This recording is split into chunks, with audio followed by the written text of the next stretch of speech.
పిఎంజేవీకే, PM సూర్య గారు, ప్రధానమంత్రి మోదీ గారు ఆలోచనతో వచ్చినటువంటి schemes.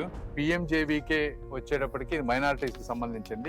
Last time Jaganmohan Reddy గారు గవర్నమెంట్ లో ఉన్నప్పుడు ఆ వర్కులు జరగలేదని ఆడిట్ లో తెలిసినప్పుడు కొన్ని పనులు చేయకుండా చేశామని సర్టిఫికెట్లు ఇచ్చినప్పుడు ఈ రోజున స్టేట్ గవర్నమెంట్ నుంచి దాదాపుగా 220 కోట్ల రూపాయలు పే చేసిన వెంటనే స్కీమ్ ఓపెన్ అవుతుంది. అదే ఫస్ట్ ఈ స్కీమ్స్ ను వాడుకోవాలంటే ఆ ప్రాంతంలో around 25% of the minority community ఉన్నప్పుడే ఆ స్కీమ్ కి ఆ ఏరియా ఎలిజిబుల్ అవుతుంది.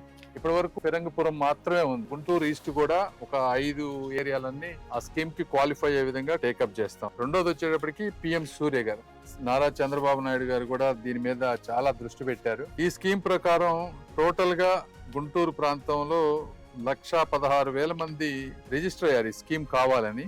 వెండర్స్ ని సెలెక్ట్ చేసుకొని ఒక స్టేజ్ కి వెళ్ళిన వాళ్ళు 14,000 మంది మాత్రమే ఉన్నారు. ఇందులో కూడా ఇంప్లిమెంటేషన్ వచ్చేటప్పటికి 3,600 అయ్యారు. అధికారులు, బ్యాంకర్స్ ముగ్గురు కూర్చున్నప్పుడు వాళ్ళ ఈచ్ పర్సన్ వాళ్ళకు ఉన్నటువంటి సమస్యలన్నీ అర్థం చేసుకున్నాం. ఇది ఏ విధంగా సాల్వ్ చేసి ఈ స్కీమ్ నెక్స్ట్ లెవెల్ కి తీసుకువెళ్లాలనేది మా ఆలోచన. Thank you.